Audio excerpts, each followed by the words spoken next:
What's up, YouTube? You're live behind the scenes of my podcast recording. I'm giving away this Apple iPhone 7 Plus 256 gig black iPhone, and we're going to be talking about how to start your own business for under $100. And we're going to ask the question. I need your answer.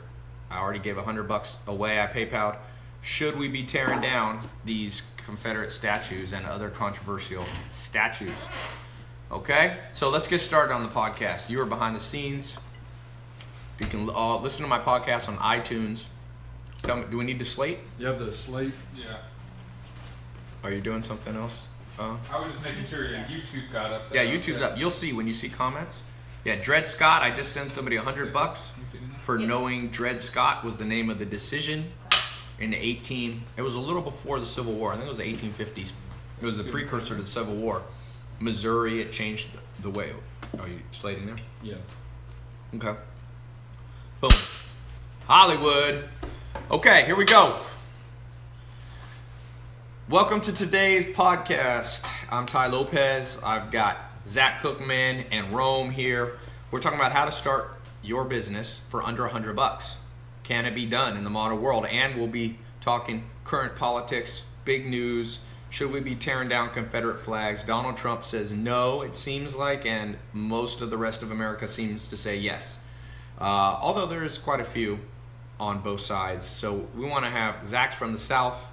Me and Rome are from California. I did live in the South, so we'll be talking about our opinion. But let's start up.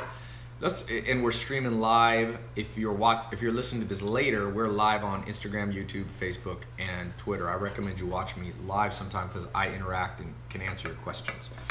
So here, let me just break this down for you. I have a program called the Millionaire Mentor Program. It's actually closed right now. So I opened up a small test group for 1 week. I said anybody who applies and is accepted, I'm going to personally mentor you for the next 12 weeks. About what I learned from my millionaire mentors and what I've learned as somebody who's made, many millions of dollars in business. And so we have a test group of people, and I'm in the midst of doing that right now. Now, like I said, you can't join now. It's closed. But the cool thing is I'm getting all these people who are like very interested. And one of these guys said Tai, I have a very important question to you. And we do a live call every Tuesday, so I can talk to them personally. And the test group, everyone's on it. He said, I got $100,000. I'm about to invest it all in leasing a coffee shop or a location for a coffee shop because I want to be in the coffee business. I believe in it. I'm passionate about it. I think there's a lot of money. Look how much money Starbucks made. He said, do you think it's a good idea? And I asked him, is this your first business? Are you experienced? Because it does matter. And he said, no, this is his first business. He's not experienced. So I said, this is an absolute mistake. You're going to put $100,000 down, and it's very bad odds. It's possible you'll win, but it's like playing a slot machine in Vegas. 9 out of 10 times you go home disappointed. So that's actually the statistics for most people who start a business. So what I said to him, I said, how can you shrink your idea down to a very small test? So I said, why don't you just start a coffee delivery company out of your kitchen? You can look up the laws. I don't even know if you'll need a inspected kitchen for coffee. If you're going to make egg salad, you need to have most states of the United States, depending on what country you live in, you might not need an inspected kitchen. But even an inspected kitchen's not that expensive. It doesn't cost $100,000. I said, why don't you make a little delivery business? Go to local businesses around you. Say, I'll deliver you the best coffee, home brewed, and you pay a delivery guy, and you bring 10 cups of coffee into little offices all around you. Now, you're not gonna make $1 million doing that, but you can start that business for under $100. You take $80 and you buy coffee. You take your car, you put $20 worth of gas, and you can even start out doing it for free. Never underestimate the power of free sampling. If you study, there's a great book called Made in America. It's the true story of Sam Walton. It's his autobiography. Sam Walton started Walmart, which in terms of making money, of the last 100 years, the wealthiest man ever, more than Bill Gates and Zuckerberg and all them, was the founder of Walmart, Sam Walton. He's worth $160 billion. He had his money divided up in trust, so it wasn't all in his name because he wanted to reduce taxes, but his total net worth was 160 billion if you counted up all those family trusts. So, and if you look on the Forbes list, his family's still the wealthiest in the world. What did he pioneer? Well, you go to the store and they got samples. So I said, dude, buy 50 bucks worth of coffee, 80 bucks worth of coffee. Make a little, he already had a brew, he was already making his own coffee at home for himself. Make 50 cups, go down to a local strip mall or a local commercial office building. Everybody loves free stuff. The most Googled basic adjective in the world is free. People type in free this, free that, or low price. That's why Groupon became a massively big, massive company, $1 billion company in under 2 years, because they weren't completely free, but they cut your costs down 70%. So that guy was like, thank you so much, Ty. Now I said, save your money. You will need that 100 grand, but maybe you don't even need to lease a building. Maybe you pioneer a whole new approach like Uber Eats to coffee. Maybe you invent a new app called, coffeerun.com or something like that, or an app. That's kind of cool. People type in, and especially if you make higher quality coffee than they can get at Starbucks and stuff. So there's an example where, for a lot of you guys thinking of making money, starting your own business, what you're doing wrong is you're getting ahead of yourself. Go up one stair at a time to get to the top of the staircase. When you start leaping from one step to the next, if you don't believe me, I challenge any of you, hopefully no one is stupid enough to take me up on this, but I challenge any of you to go down to a local stadium, a local track that has concrete stairs, put your hands behind your back, and jump 7 stairs at a time to the top with your hands tied behind your back. I'm gonna tell you what's gonna happen. Half of you are gonna trip, fall, break your face. We had a teacher when we were in high school, Randy Thompson, boy, he ran up the concrete stairs with those books. He had books in his hand, and he tripped, and he landed on a concrete stair, boom, on his nose. And he says one of the worst pains, worst surgeries ever. Well, that's the equivalent of this coffee guy who's gonna take 100 grand just to open a dumb location which has no product differentiation, no new trend. Like, what's new about a coffee shop? There's coffee shops everywhere. There's no competitive edge. There's no competitive advantage. So use your brain to figure out how to go up one stair at a time. People think that I look up to people, or we should admire people who take massive risks. I admire people who take smart risks. Massive risk is going to Vegas this weekend, taking your life savings, going to the roulette table and putting it all on number 5. I mean, that's a huge risk, but do you think I look up to those people? I think they're morons. I mean, you're not a moron to go to Vegas if you know you're gonna, like, I will go to Vegas and know, all right, I'm gonna lose 5 grand and I don't care. It's just fun. It's just fun, okay? So business, though, is different. This guy wasn't doing the coffee business for fun. It wanted to be his livelihood. So be very high brain intensity. Use a lot of this they call this the MPFC, right? That's the part of your brain that's logical, medial prefrontal cortex. That's what makes us different than a snail. A lot of people got a damn snail brain. A snail has like the part of the brain that we have in the back, the primal brain. It's like your obviously a snail doesn't have exactly, it's not a mammal like us, but a dog, your dog with an IQ of 30 has a brain stem.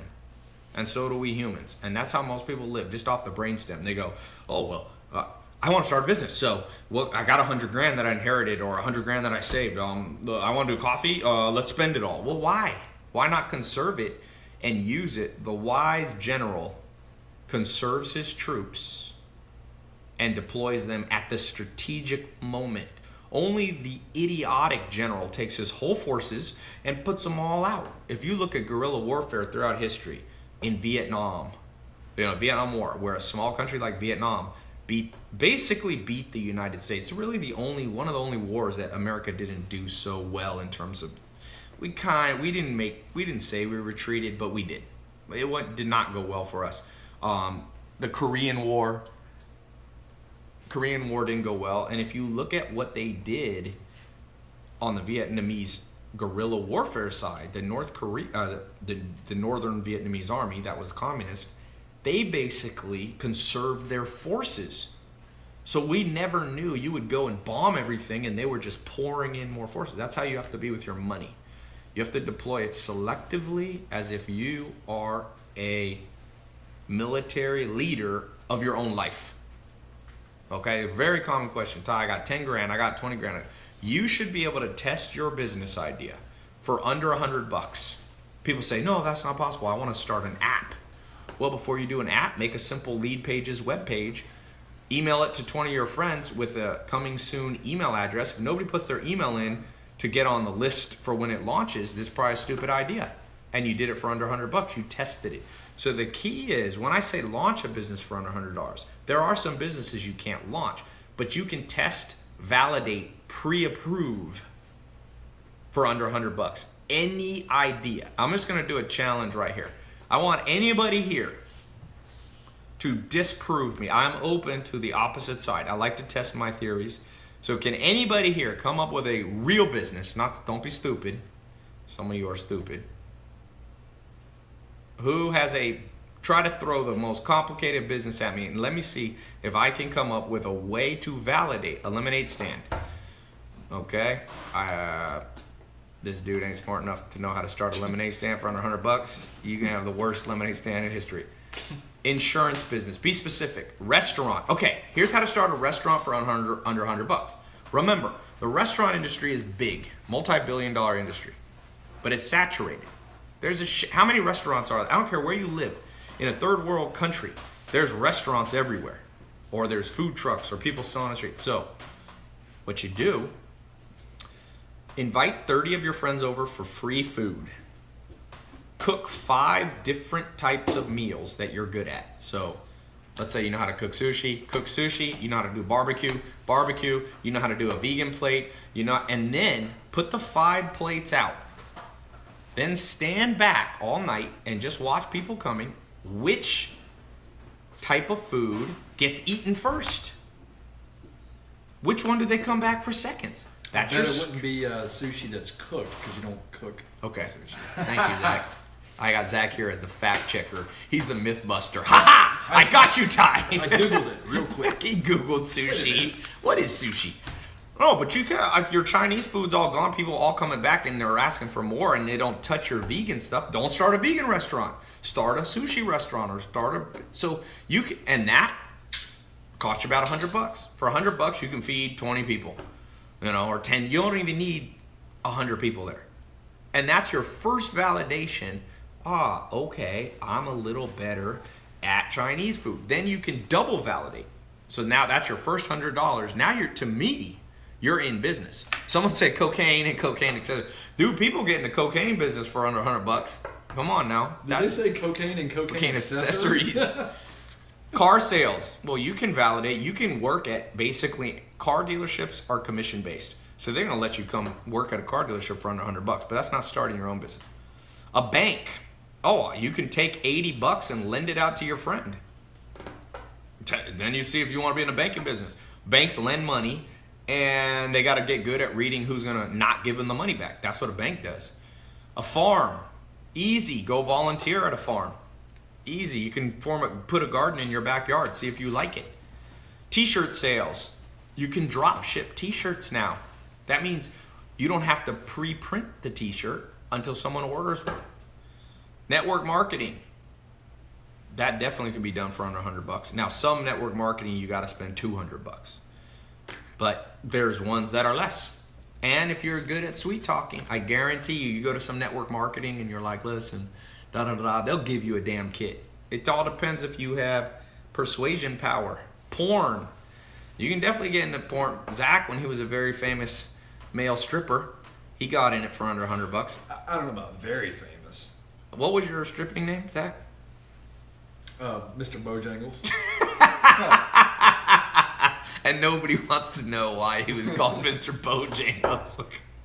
Well, it was more of an artistic thing, like I'd get up and rub grease all over. God! All right, let's change the subject before we start losing followers. Followers instantly dip on all the live streams. social media marketing, you can certainly start for under any service-based business can be started for $0. Insurance, you can do insurance. I started in insurance sales, one of my businesses when I had no money. Girls Gone Wild. Zach was a fluffer, somebody said. Is that Roger? What? Was that Roger? What? Oh, I don't know. That said I was making the joke. Oh, that you knew him? He was in the industry with you? Yeah. Open a Lamborghini store for $100. Okay, you got me on that one. You can't start a Lamborghini dealership for $100. But you can do cars. You can go buy junky cars. I'll tell you, okay, let me take that back. You can get in the Lamborghini business. There's people who have Lamborghinis that want to consign them and swap out for a better Lamborghini.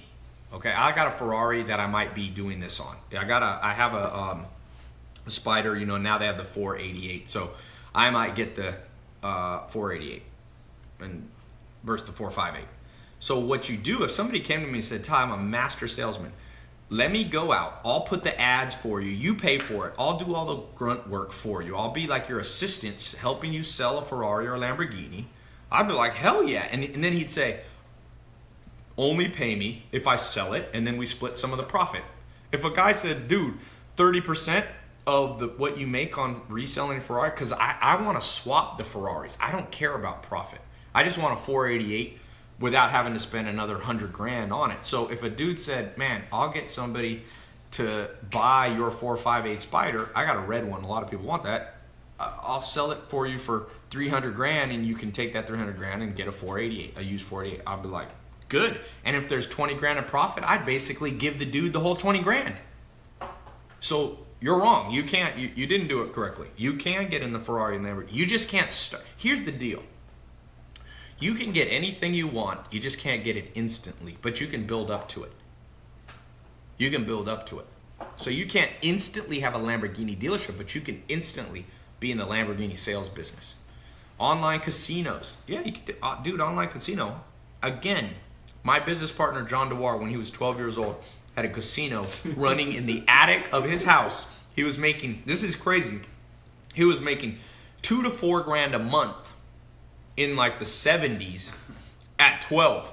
And then which is a crap load of money when you're 12. And because you got no bills. And his older brother got jealous and set it on fire one day. And that was the end of his business. But he started that for under $100. Tai, what about starting a gym? Again, you can get anything you want, but you can't get the total thing instantly.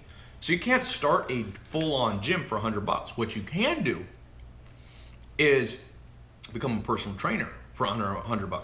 If you're in a little bit better shape than everybody, you can charge 3 of your buddies, or 3 older people, or 3 fat people. You can be like, listen, I work out at 6 in the morning.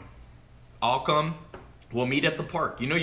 There's so many gym things that were at the park. You go to a free space and you say, we'll meet you in the gym and we'll do a CrossFit, or we'll do like a, one of these kind of all natural workouts where we'll do push-ups, sit-ups, the marine thing, and you lead it. You start that for under $100. You start that for $0. Somebody else, what else? What about a book? You can certainly write a book for under $100. There's no industry you can't validate and test. Okay? Now, let's do a quick giveaway here of $100. I'm going to PayPal one person $100. And here's the question for you. We're going to come back to this subject. I see a lot of questions coming in on how to start a business for under $100. I'm going to talk on that, but I want to talk a little bit of current events, because to make money, you got to be smart. To be smart, you got to know what the hell's going on in the world. And because remember, even if you don't need it for your business, when you bump into someone in a business networking setting, if they ask you about current events and you sound like an idiot, they're not going to do business with you. You're not going to get the joint venture. You're not going to get the investment. In general, you rise up in life by other people being impressed by you. What impresses you in somebody? Somebody who's intelligent, cogent, aware, all those things. So that's why I want to talk about that a little bit in my podcast. So the first $100 giveaway, here's the question for you, because we're switching gears towards this, should there be Confederate statues, for a second, then we'll come back to money. Let's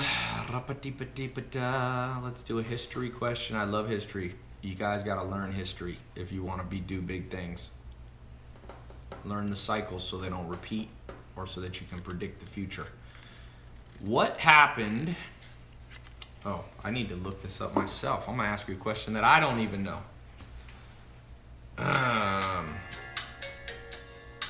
This is gonna be a tricky one. Okay. Speaking of, what year was Martin Luther King Jr. assassinated? Go. There's what the answer.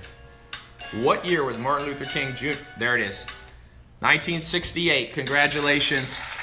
What was that guy's name? I got it. I'll look it up right now. It was April 4th, 1968. Martin Luther King Jr. That was a turning point, or as you think back through civil rights, this question of Confederate stuff. This has been a burden on America in all senses. Not a burden, but maybe a blight on America and other countries, I'm going to add. America is not the only country with slavery. Slavery had been going on everywhere for a long time, but America was a country that was supposed to be founded on the thought that everybody's free, everybody's independent. So it was a hypocritical thing. If America just came out and said, we're the Roman Empire and we don't give a shit about slaves and we didn't have a constitution, then it would still be wrong, but it'd be not hypocritical. So the United States, 200 plus years, this has been an issue. And now it's a domino effect. So there was Baltimore, they just tore down Confederate flags. They tore them down statues. They tore them down in Raleigh, Durham. You saw that, Zach? Mm-hmm. Where Zach's from. And I lived for a while.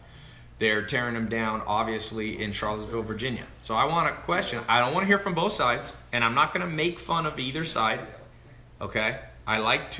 One of the marks of a refined, intelligent mind is even to be able to listen to idiotic ideas. Okay? You can reject them quickly, but I think as long as somebody's coming at it with an actual opinion, not trying to be an a-hole, I'm willing to hear anything. And I think the media sometimes cuts off people too quickly and a little bit of bandwagon-y, even though I'll start out by saying I don't see what the big deal of tearing down the statues. I mean, who cares? If it bothers people, tear it down. It doesn't make America great that we have Confederate. It's nothing. It's like a pimple. Pop it. Get rid of it. It's ugly. There's no upside to it, and there's a lot of downside. And it does make sense. Why commemorate people? Now, I will say, to be fair, Abraham Lincoln, who was on the North, was not totally against slavery. He just didn't want the expansion of slavery. The Emancipation Proclamation came much later. So even people we look up to, George Washington, they had slaves. Make no mistake. So basically, everybody in the 17 and 1800s, with the exception of a few abolitionists, a very small, they're all guilty. And your parents and grandparents lived in a society, and odds are they weren't protesting in the 1950s and 60s. Okay? So by that, it's easy to point fingers, but there's a lot. Someone's going to point a finger at what we're doing today. You mark my words. In 100 years, people are going to look back, your great-grandchildren will look back at us right now and go, look at these hypocrites. They said this, and they, destroyed the coral reefs. We've destroyed the coral reefs, probably. They do extinction of extinction of animals. So is there anybody who has a intelligent argument for why you think we should not be tearing down statues? Let's start with the not so popular side. Zach and Rome are here. You can interject. Do either of you take the stance that there's nothing wrong with the statues? I believe they should be torn down. So Rome is more on my side. Tear the things down. Yeah, I believe they serve no purpose. They're equated with history. With racism, and we still deal with that today. So why rub it in? Yeah, why would you keep them up? I understand some people from the South relate to it as Southern pride and so on and so forth, but when you have dealt with it, right, then it has a different impact. If you've never dealt with it, then Right. You know, you're probably not going to. You probably don't even really get it. But if you've dealt with racism, then you have a better understanding of it. And For those of you listening and not looking, Rome is African American. So he's given an opinion from somebody who's dealt with it before. And we're going to go here to Zach, who is the opposite of African American. He is very pale. In fact, we have to adjust the contrast on the monitor because no one can see him. They call me into white balance, the cameras. So what's your opinion here, Zach? I definitely think it's a very complex issue. I don't think it's simple. I don't think we should be tearing them down, but not from a place of supporting what the Confederacy stood for. So you're more on the history side, just keep them up as historical? I think more for the history element aspect of it. I do think that there's a lot of stuff that I think should be factored in, such as the people, Robert E. Lee, for example, it was his statue, I believe, was the one in Charlottesville, Virginia. He was against slavery. He was just fighting because it was his homeland. Right, and I feel like that sometimes people... Is that actually true? He couldn't have been completely against slavery. He fought for the South.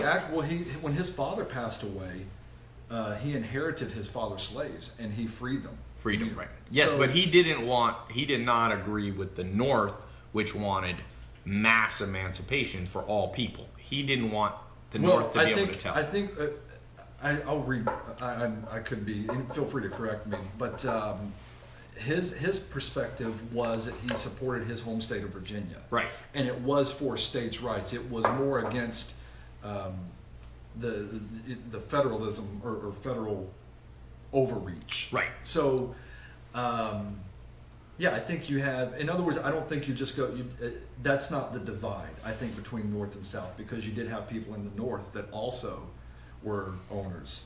And then you had people in the South that were not supportive of it. So, Bryce Davis 99, Zach, on yours says the Civil War was about a lot more than just slavery. So that's what some people say. But that's not to just. No, he's on your side. Yeah, no, I know. Yeah. But I'm saying that's not to say, or it's not to diminish that variable of what was in the Civil War.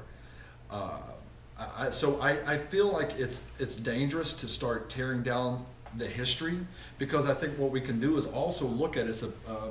I think something that could be factored in is the fact that we went to war to end it. We were one of the first major countries to actually, I think Britain was the first, right? Yeah, but Britain didn't go to war. Britain just... But we actually went to a war there were people that died to end it. So yeah, but you're not commemorating them. Well, there's statues. No, but they're not tearing down ones of Ulysses Grant, who was a slave owner. Yeah, but he fought on the war. I understand that, but everybody. My point was saying I would take the side of not tearing it down is more for the history of it. But can't you just have them in museums? Can't you just have them in museums? Why do they have to have a statue? What? I wouldn't be opposed to somebody, the government or somebody having some sort of I don't know if you'd call it a law, but to remove them. I don't like the going and tearing it down and the kicking and the. So you're saying if they do it at night, it's fine? Well, I'm not saying behind closed doors, but I think do it peacefully. Why not have people vote on it? And if the state votes on it to take the statue down, you do that. Well, see what happened last time. People took votes. We ended up with a president. Rome is not a big Trump fan. But let's go to. Hold on one second. Let's go to the live cameras. We got Instagram, Facebook, YouTube, and Twitter live. Okay. Somebody said. Someone said statue lives matter. Probably not. Okay. Why were the only ones that cared enough to protest to keep up were dressed in KKK Nazi gear? Keep the statues so we don't remember what we did wrong. That's what someone said. The statues need to be moved somewhere in the city where they can be explained. The North wasn't really fighting to free slavery till the end, Bryce Davis says. take them down and put them in the ocean, Raymond Ruiz says. Now, I'll tell you this. To play devil's advocate, I'm not sure the biggest problem in America is the statues. So, just to bring this a little bit back to the original conversation about business, how to start a business for $100, being smart and all that, which led to this Confederate conversation, it's very easy in life to misprioritize things. In fact, in my experience, everybody on here watching probably is somewhat intelligent, right? Even though there's still a lot of it stupid. Intelligent, let's put it this way, more intelligent than my German Shepherd dogs. German Shepherds have IQs around 40 or 50. Everybody here, trust me, if you were able to press the button on your iPhone or Android to watch this, you have at least 100 IQ. Okay, under like about 70, or literally handicapped people have like 70, 60. So everyone here is smarter than an animal. Even the smartest animal's not as smart as the dumbest person on here in terms of logical powers. Potential. What are the most pressing American issues? If we rank them right now, and we get a bipartisan group on both sides, 1 to 20. 1 is the most important issue, down to 20 is, the 20th most important. Are statues in there? So that's why I say, to me, they're not in the top 20. They might be in the top 50. But since they're so easy to remove, just go ahead and remove them. And I think it shouldn't be such a big conversation. Now, somebody could argue and say, but Tai, it's symbolic of a rise against racism. So fine, so do it. But still, as somebody, I'm not black and I'm not white, I'm a mix of multiple things. Those statues ain't gonna fix the inner cities. They're not gonna fix white poverty. They're not gonna fix political infighting. They have nothing to do with North Korea blowing up. They ain't Barcelona, we got people mowing people down in cars. It's not gonna fix economic policies. It's not gonna fix the fact that there's $1.2 trillion of college debt in America. That's a big problem. $1.2 trillion. We've burdened the next generation with $1.2 trillion, and they think it's higher to $2 trillion. We have a president situation which half of America is, or maybe more, is absolutely hates. I've never seen this much hate against a president. Approval rating. 34. Right. So let's say it's 50 or 60%. Any sitting president ever. Yeah. So I mean, there's but there's also people who love Donald Trump. So we have remember what caused the Civil War? An extremely divided country. So are we going to go into civil war? I mean, you see it a little bit, obviously not even at 1% of the scale of the Confederate War, but I mean the Civil War, but you have, people in Charlottesville, some of these people you probably know, the kids at school, people are marching with swastikas. So to me, the bigger question is not really the statues, it's all that's going on around it. And I just want to say, like I said, this is more of a business podcast, but I do talk about current events, that it's very important that in life, practical advice, when you wake up, take a yellow notepad. I don't know why I like yellow notepads. I once read Bill Gates figured out how to build Microsoft on 9 yellow notepads. So I was like, if it was good enough for Bill Gates, become the richest man in the world, I'll use the yellow one. So I always buy yellow notepads. I buy some big, cheap pens. Sit in a chair every day for 15 minutes. This is very hard to do. I mean, this is hard. 99.99% of the planet doesn't do this. Sit in a chair and prioritize the day. Because what inevitably happens is we do what's easiest first. That's why people procrastinate. So I think it's very easy on our personal level, as an entrepreneur, business owner, a parent, a family, whatever you are, it's easy for you to go, oh, that's the loudest, we should focus. There's a saying, the squeaky wheel gets the oil. So right now, the statue thing is dominant in the news. I mean, the news right now is about Steve O'Bannon today, was fired by, it's Steve O'Bannon, right? Steve Bannon. Yeah, Steve Bannon, not O'Bannon, sorry. He's fired, he goes back to Breitbart or whatever the name of that right-wing thing, and we got the Confederate things, and we got Alex Jones being coffee thrown on him.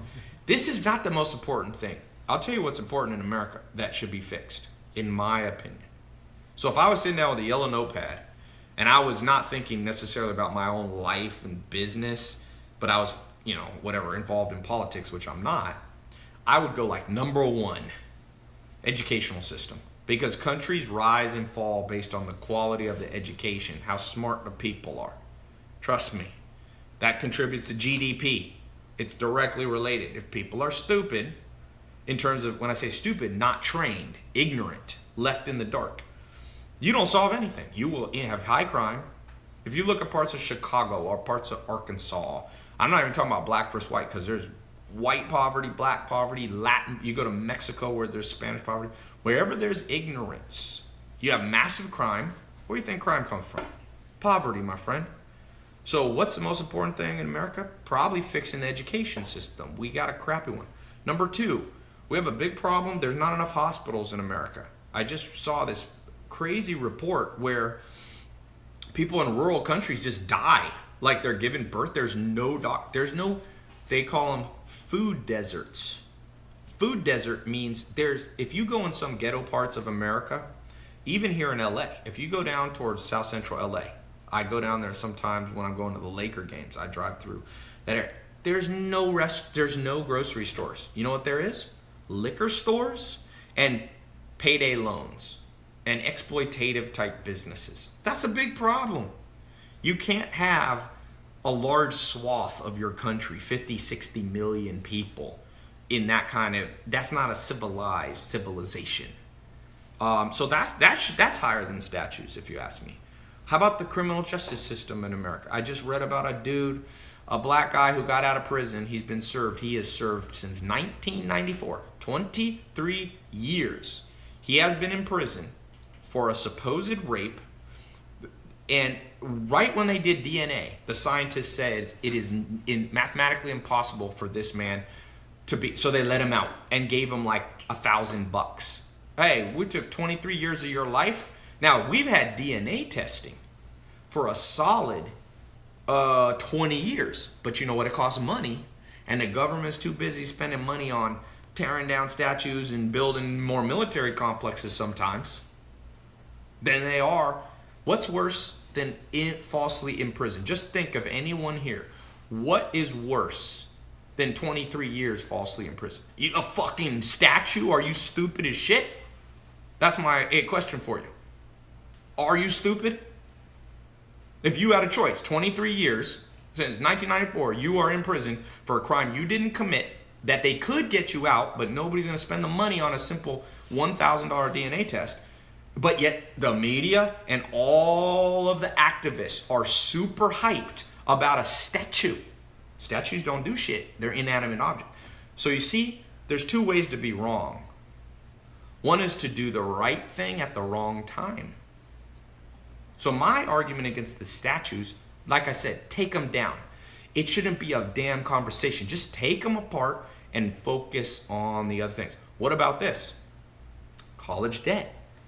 We're the only major country in the world that is racking up that much college debt. 1.2 trillion. And when you add in, they say off the book loans between family members, 2 trillion. To put that in perspective, that's $2,000 billion. That's more than the entire budget of the military in a year. I think the military budget's right under $1 trillion. How about this next problem on my top 20 list? We have 5% of children under 3 or under 5 are obese. If I had a choice between, and 60% of Americans are overweight, and about, depending on what you read, 20 to 40% are obese. And they're predicting by 2025, you'll have half of American kids will be pre-diabetic. Fucking, you poison your own kids. Okay, so again, when it comes to business, when it comes to solving problems, intelligent people are able to do the right thing at the right time. If your house was on fire with your family inside, would you mow your grass?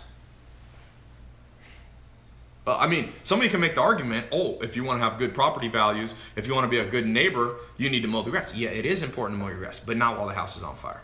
When the house is on fire, you don't care about anything. You don't care about nothing. And I think that there's parts of America that are on fire, and we forgot about them. And this is why I don't like the media. And this is my main thing. I'm not exactly like Donald Trump, who says fake media, because I don't think all of the media is fake. CNN, probably biased, so is Fox.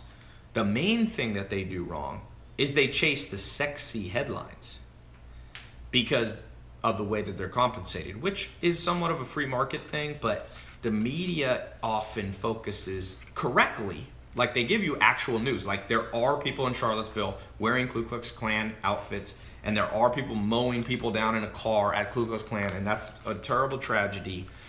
But what about the things they forget? You know what they don't want to report on? No one gives a shit what happens to kids in inner cities.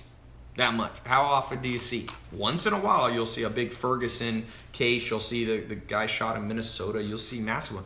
But you know that happens every day. But they get bored. You know, in Los Angeles, 50% of calls to LAPD is domestic violence. But it ain't going to make it in the news because no one gives a crap about, the media doesn't, it's not a sexy story. But I'll tell you what, husbands beating up their wives in front of their kids, alcoholism, which is usually what causes domestic violence, or a big part of it, it's destroying the mental structure of tens of millions of kids who then become adults and become fucktards.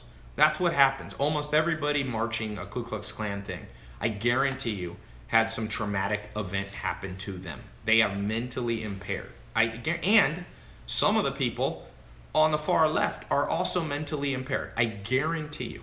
I'm an amateur student of psychometric tests.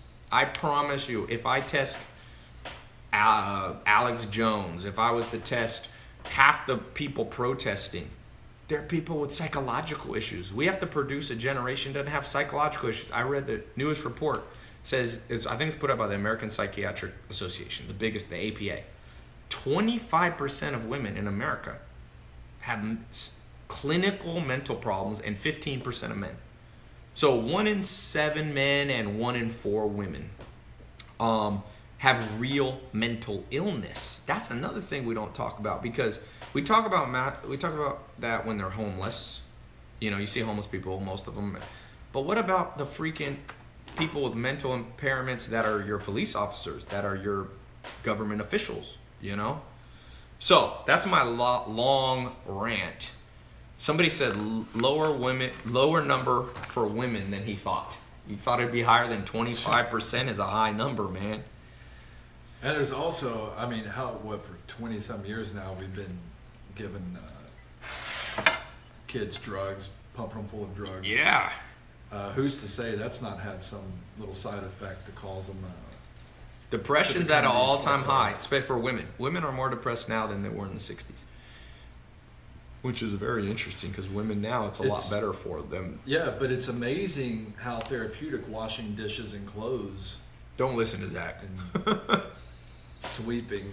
Zach is the controversial person. Making my dinner, I'm telling you, that will. This is why Zach is not married. All women have kicked him out.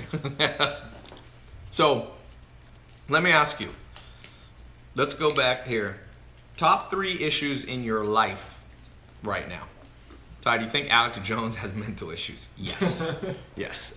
He might be a good guy, but he's not. He ain't playing with the same deck of cards as you. I heard that guy that threw coffee on him was an actor. That it was all staged. Or I didn't hear. I saw it. Did the Rothschilds, Illuminati do it? Okay. Somebody said, number 1 problem in life. Let's do it. If you were to sit down in your chair, like I recommend, with a yellow notepad, what are the 3 things? Be specific. Can't just say money, money, money. Like, what's the problem with money? Do you not have a job? Do you hate your job? Medical bills, tuition, work, somebody says. Money, school, and girlfriend. Is that a problem? Number 1 problem is lack of deals being made in their business. Somebody said their penis is too small. All right. Well, is that the top? I'd put that at the top of the list. If there's a solution. What do you advise him, Zach? As Dr. Zach, what's your advice? More testosterone. Does that get rid of the estrogen? Grow the size of the member? Date smaller women. Something. Yeah, I got. This is a family podcast, so I can't go over my suggestions in detail. Okay. Someone said, listen to KRS-One if you believe in the Illuminati. This is KRS-One, the rapper. Yep. Somebody said their biggest problem is how to make an app. Okay, let's do this one. Somebody said their biggest problem is lack of goals. Who here watching or listening in struggles with procrastination, goal setting, and goal achieving, and not giving up? And I'll just give you, I got a little formula I keep in the back of my head to help me with that, because everybody deals with that. Procrastination is solved by ambition. So if you're writing this down, you can make like a little arrows, as Zach is doing now as he writes. Procrastination, then put an arrow. Because the way to get away from procrastination, follow the arrow to the next one, which is ambition. Okay? Now, sorry, I skipped a step. Procrastination, and then the arrow to motivation, right? The opposite of procrastination is motivation. Then do another arrow to the right of motivation, the word, and put ambition. Now, to the right of ambition, how do you get more ambition? To the right of that, put one word, most important word in this conversation. Vision. Vision. So basically, the only way to overcome procrastination is not to try to motivate yourself. It's not to become more ambitious. That has to come, but you can't work on it directly. The last step, which is really the first step, is increase your vision. So here's what I mean by that. Jeff Bezos, when he worked at his office job, before he started Amazon, and he's now the third richest man in the world, he literally could see in his imagination where Amazon could go. He's like, I could start out selling books. Then once I sell books, and he had vision, he was like, you know what? People like to go stores, but eventually, why would you want to go to a store if I could deliver it in a package? But how do I get it to people quick enough? You can go to the store same day. And then he had the vision. He goes, one day, maybe I'll be able to deliver it in drones the same day. You see, he saw, this is in the 1990s, he had the vision to imagine what he'd be doing in 2017. So for each of you that are struggling with goals, struggling with procrastination, struggling with motivation, just work on one thing, your imagination. The imagination which gives you vision. So if you want to write one more arrow to the right of the word vision, write imagination. People who can imagine things before they happen, okay? Those are the people who will do big things in life. What's a good way to find out or to understand that balance between being an idealist and a realist? When do you realize, hey, these aren't just obstacles I need to figure out how to overcome, but I should actually stop? Stop, you mean over imagining? No, not imagining, but what would be an example? Trying to get something done. So give an example, like pretend hypothetical. You wanted to do what? What are you struggling? What step? If someone is trying to start a business, Okay. And they just can't seem to get they can't make any headway. Or actually a good example would be Sylvester Stallone. Okay. So he was turned down a lot. For his movie. But he stuck with, he was passionate about his career. He would not listen to people tell him no. Arnold would be a great example too. So how do you know when you're having the American Idol syndrome? Right. Or Right. So basically, when you're imagining something that's never going to happen. So for example, if you're 60 years old and you imagine you're going to play pro soccer, it ain't going to happen. So yes. But that's an obvious one. No. But I'm just saying, for example, just because you imagine it doesn't mean you can do it. That's what Zach's saying. How do you know when you're imagining something you ain't going to be able to do? And that is a good question. I would say about 30% of people imagine too much. And so I was speaking to the 70% who don't. Here's how you know. And this answer is both sides. When you start imagining, you must start doing at the same time. So I'm not a big fan. This is what I do. I basically imagine for half the day and do stuff for the other half. It's a great little formula. It's called the 50-50 formula. I use it for many areas of life. So basically, if you want to start a business, you spend the morning, let's say you wake up at 9 o'clock, spend from 9 to 1 sitting in a chair, or I like to play basketball by myself, and I got a court in the back. I don't like anyone around. I just go back there by myself, and I just sit there and think. Or I just got one of these Watt exercise machines. It's like a bike that I guess theoretically generates electricity if you wanted to. But I go on that thing and I just daydream. And then I spend the second half of my day doing this stuff. So then what'll happen is if your imagination is rampant, it's too wild, it's too big, you're imagining, oh, I'm going to play pro basketball. Well, the first half of the morning, you daydream about playing pro basketball. The second half, you show up at the Clippers D League or the Lakers D League and you say, yo, I'm good. And then you take one shot and the coaches are like, you will never play basketball. And then next day, dream something else. That is my answer.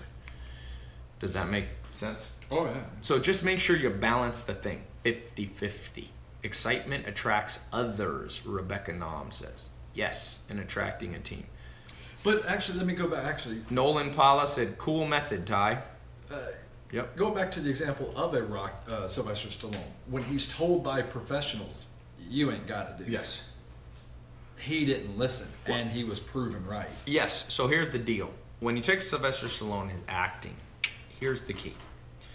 You got to be intelligent and go, is this something that it's logical that I wouldn't be able to do? See, acting, there's a crap load of actors that aren't the best actors that are the most famous. I mean, The Rock is a very entertaining guy, but he's not going to win an Academy Award, or he hasn't yet. Maybe he will one day.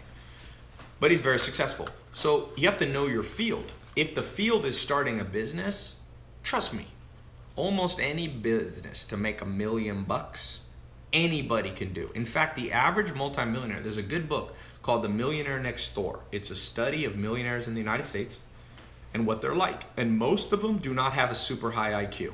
They're slightly intelligent, but not super intelligent. Okay? So when it comes to Rocky going, my vision, I can just see myself in this movie about a boxer. And all the pros are like, nah. They're not saying no because you don't have the aptitude. They're saying nah because they already got another actor that they know. So you got to know your field. If you're trying to be a pro athlete, it's more than just vision. You need to be born a certain way. For the most part, most pro basketball players are abnormally tall, and there's something in the human brain called tracking skills. And so if you were to take LeBron James or a pro soccer player like Messi or Ronaldo or Neymar, and you put them under a brain scanner machine, they can do this thing called projecting and tracking, and it comes from our ancient ancestors. Most of people think our ancestors all came from Africa.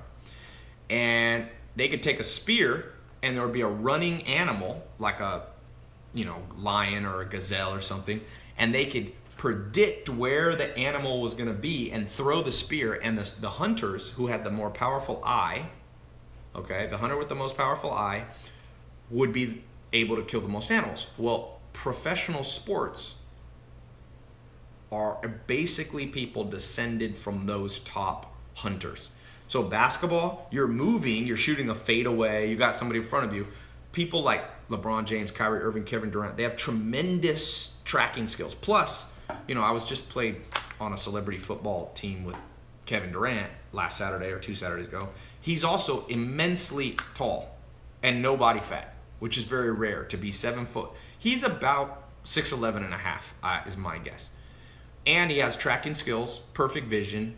It's just, you can't be that except by the grace of God, basically, or the grace of your DNA. But most things that you want to do in life don't matter at all. Starting a business, people go, I'm a woman. Someone said, I'm 17 years old. I'm like, doesn't matter. It don't matter at all. No one cares. So I think the answer, Zach, is it's industry specific. That's my answer. Somebody said, can he throw the hands though? Somebody wrote Sleep. What's that from? What's the movie we just saw? Stop Breathing. Oh, Dark Tower. Yeah, Stop Breathing. Little side note, what did you think? Movie reviews, real quick. Best movies you've seen in the last month. Wind River would Wind River. Go see this damn The movie, last Wind one. River. It Did is. you see that one, Ron? Yeah, it's a good movie. You liked it, right? Yeah. What's the second best movie? Rome, what's a movie you liked that you saw? It'd probably be Wind River. I mean, the last one we saw was cool too. Kind of a chick flick, little Netflix Lifetime. What was that called? Glass Castle. But it was cool. Glass Oh, Castle. Yeah. That one was pretty intense, right? It's definitely. If you come from a dysfunctional family, you can relate to it. You could be traumatized. Worst movie you've seen, Zach? In the last month? Somebody put Baywatch. That is not the best movie that has been out. That is one of the worst movies. Baywatch. Sorry to say. Well, within the last month, Annabelle was pretty tough. You didn't It like was Annabelle? Aggravating. The decisions they had everybody doing just for the sake of suspense, and that definitely was. You mean like Annabelle was bad. It was- staying in a house that's like, The best was, remember when that one scene where she's at the well, and there's that scare, and then it calms down. Adrian had that line. He goes, now get ready for bed. It's just that whole thing. It's like they have characters doing and saying things that are just absurd, Wouldn't happen. just for the sake because they need tension. So I would say within the last month, unless the producers are listening. somebody says it's called Spider-Man Shutter Island. I think you're in the wrong year. 21 Jump Street, The Human Centipede, War of the Apes. I didn't think that was a very good. Did you like the Planet of the Apes movie, Zach? The new one, yeah, I thought The last the one. action stuff was the way they filmed that was fantastic. Jurassic Park. Yeah, we got some people that are not good at movies. Ex Machina, What We Do in the Shadows over the last couple of years are probably two of the better ones. Really? I think so. Ex remember Machina was good. What We Do in the Shadows. What about Sicario? Sicario. Yeah. I'm ready for Tom Wind. Cruise's new movie. River. Just write this word down. 2 words. Wind River. It's going to traumatize you, but is badass. It's not too traumatic, actually. Alien Covenant, somebody liked. Take the family. Narcos. No, don't take the family. Don't take young kids. Hey, we got to reset the Facebook Live. You guys hanging in there okay? Oh, I'm gravy. Bro? Good. I'm just reading all the comments. It's fascinating. Oh, you can see them up here. Yeah, we put the I was YouTube up wondering there. what all you of our balls' names said knowledge. And then we also LeVar got. Ball's watching? It was a picture of him in the center. Hey, did you? Rome played basketball with LeVar. Here, you got to reset the Instagram too. Rome played with LeVar Ball in college. And did you see he said he can beat Ice Cube? Did you see that? Yeah, they were at a. And he lost in the played on 4. 3-on-3, Yeah, right? Ready, Ty, starting live. I don't think they was the 1-on-1. They were shooting from half 4s. court. Yeah. What's up, Instagram? We are back. We're talking about how to start a business for under $100. Should we take out Confederate flags, political issues, movies? We're getting back to business. We just had to reset. We're resetting our Facebook. This is on my podcast. Make sure you listen to my podcast episodes. If you're on your way to work, man, instead of just listening to music, get a little education, get the brain stimulated. Remember, the people who succeed in life are those who manage their time efficiently. Ty, you want me to just add part 2 on the same title? Yeah, that's fine. And we're going to give this bad boy away. Who wants an iPhone? It's interesting. YouTube stays the most consistent of people's is staying. People on YouTube don't drop off. I don't understand it. Like Instagram goes up and down, Facebook. Somebody said revenue of the nerds. I think you mean revenge of the nerds. Revenue. Just a business version of it. Remember Revenge of the Nerds? I haven't seen that since I was a teenager. Back when I believed it was possible to actually happen. What? The The nerds got the hot girls? Yeah. So Zach, let me ask you this. It can be done. Is your experience that the nerds don't get the hot girls? Do you think that's a lie? Where girls say they like good guys, nice guys? I don't know. I didn't hang around a lot of nerds, so I didn't get to know them.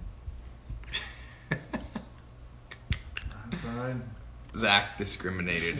He didn't like. All right, I let's wouldn't go. answer any other questions. Look right here.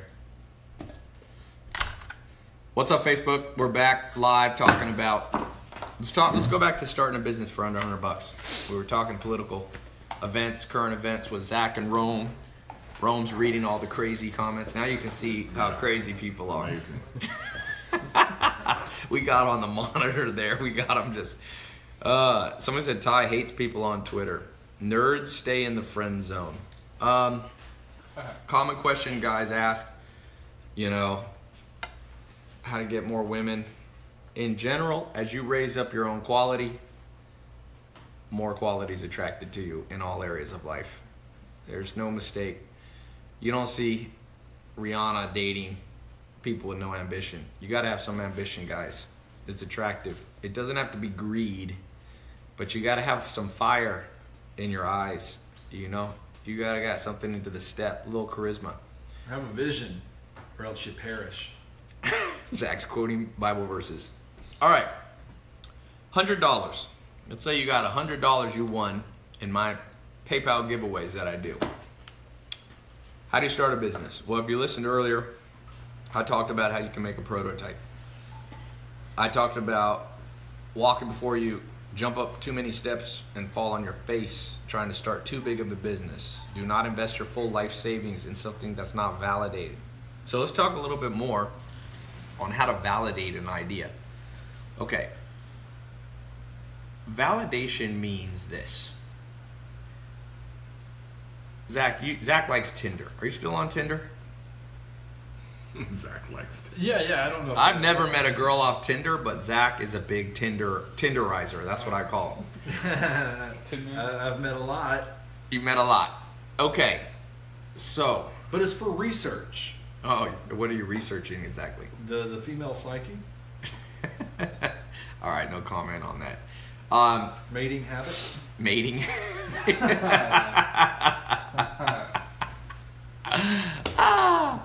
Okay. Oh, and you also use, what's the other one you use besides Tinder?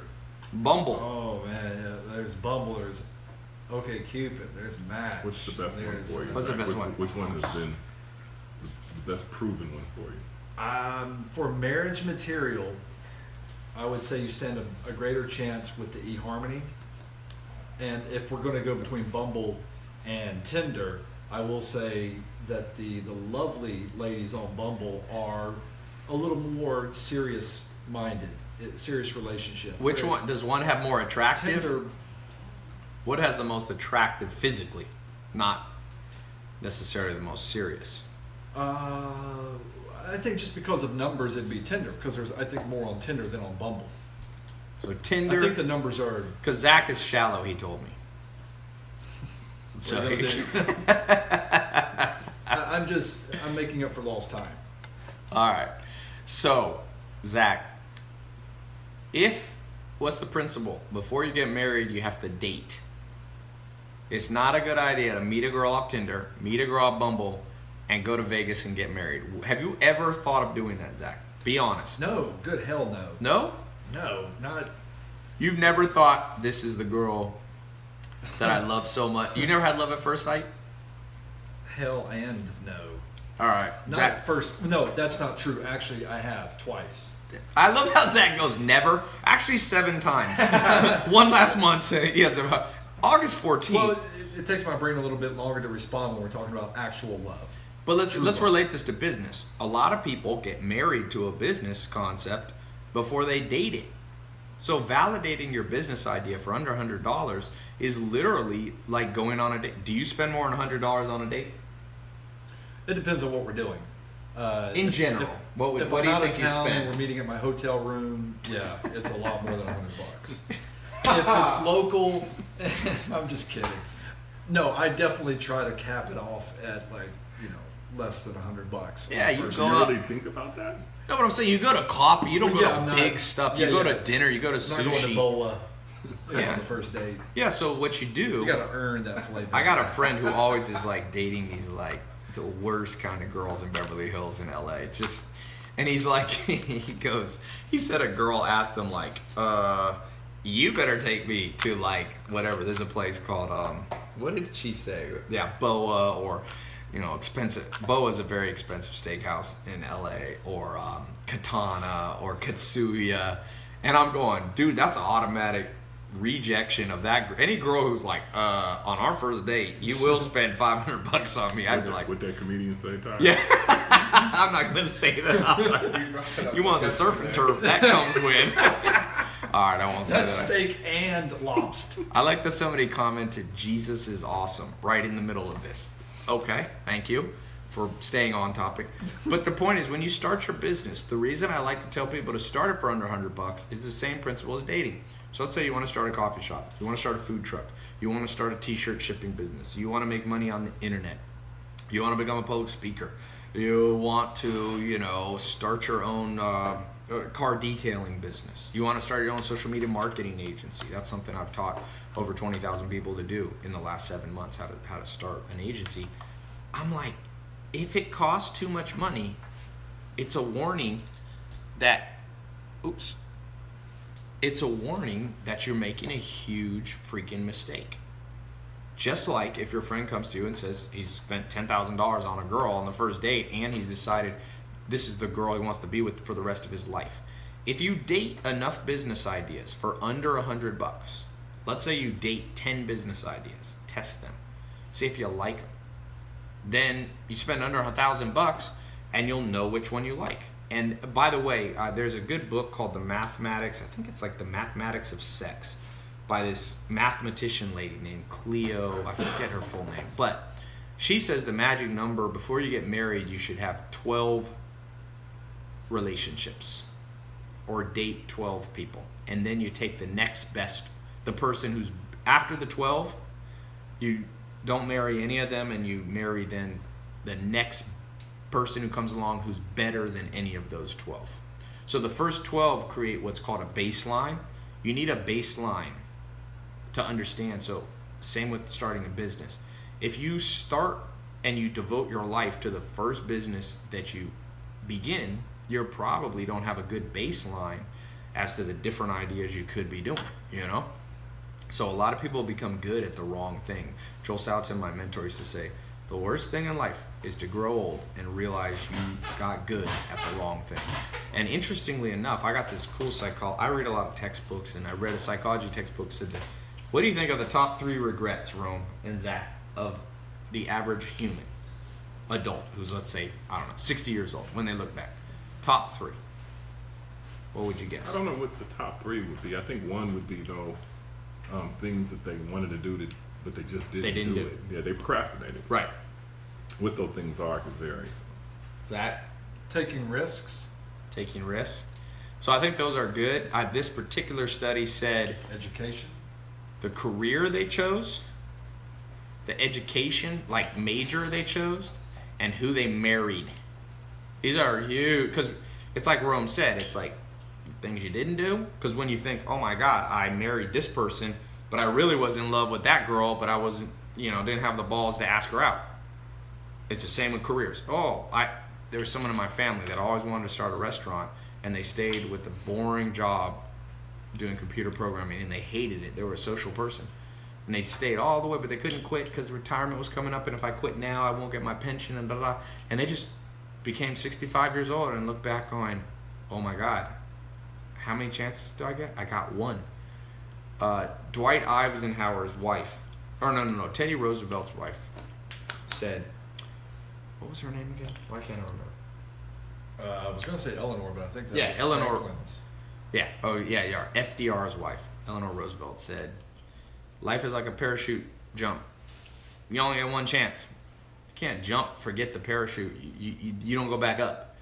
And so the biggest regrets we have are around not seeing the possibilities of all the different people we could have dated or married and marrying the wrong one. At least, I would guess, just going to guess, at least 50% of people marry the wrong person. And my proof would be about 50% of women and men cheat on their husband or wife and get divorced. So it's probably not the world's greatest marriage. So at least 50%.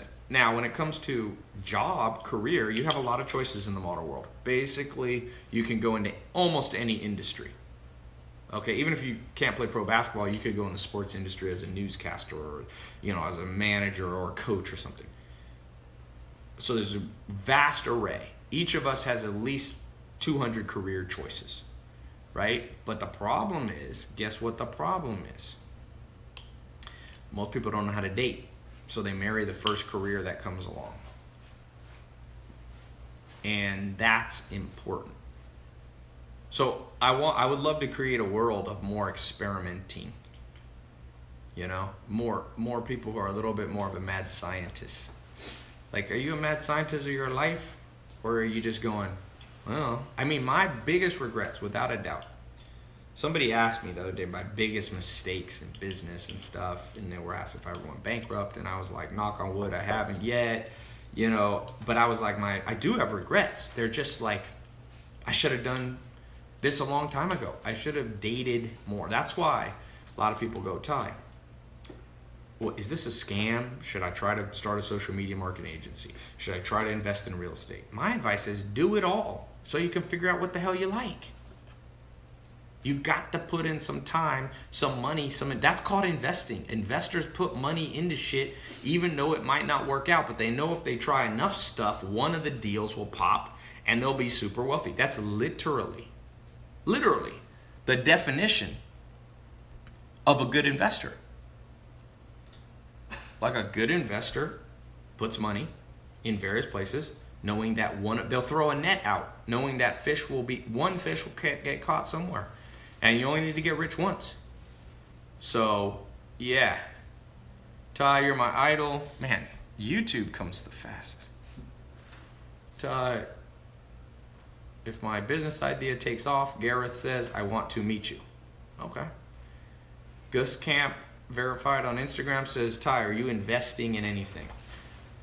I read an interesting report today. Listen to this.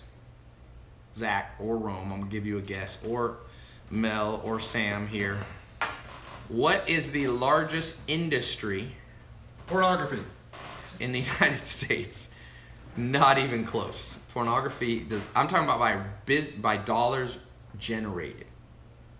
Pornography is not a big business. It's a lot of people watch porn, but it doesn't make a lot of money. Trust me. Well, that wasn't a legit guess. I just wanted to say pornography. From Zach's brief stint as a Director? fluffer. Oh, a director. Were you like a coach / director? Is it food? No, food is like in the top 5. What do you think, Rome? Yeah, I was gonna say food as well. Food is big. Is Rome's Rome's mic mic on? on? I'll take my guess of food, and so I don't know. Somebody said, are you sleepy, Tai? Someone said Walmart. No, Walmart's not an industry. Technology, getting closer. Gambling, big pharma, retail. Retail's big. Tech, no. Everybody's missing it. Plastics. Energy is the most profitable. No. By business, I'm not talking about profit because it's hard to know the profit. General Motors, water. Nope. Water is a $100 billion business. fashion. People spend $100 billion in the world on bottled water. That's not very big. Fashion, That nope. would be retail, yeah. Social media, appliances, infrastructure. I can't believe nobody's getting it. Cryptocurrency, not even close. Airplanes, Real estate? not even close. Oil, not even close. Energy, weapons, nope. All right, I'm gonna put everybody out there a minute. I can't believe nobody got it. All right, I'm gonna give $100 to whoever gets this. Let's roll. We better roll here. Network marketing, not even close. The most revenue generated. There. I'll pin him. It's good. Finance. There you can video. Gabriel Romero, real estate. I said real estate. When?